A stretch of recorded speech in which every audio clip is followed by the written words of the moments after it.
Hello everyone, welcome back to the channel. So today I am going to tell you how to schedule an Instagram post.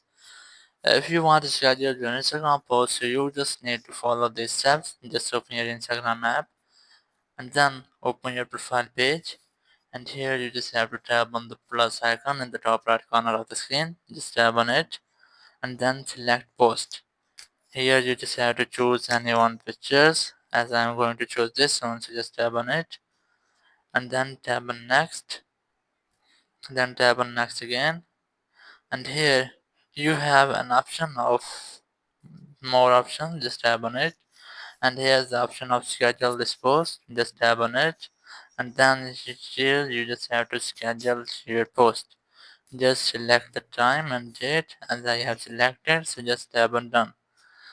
And now you have successfully scheduled your post as a specific time.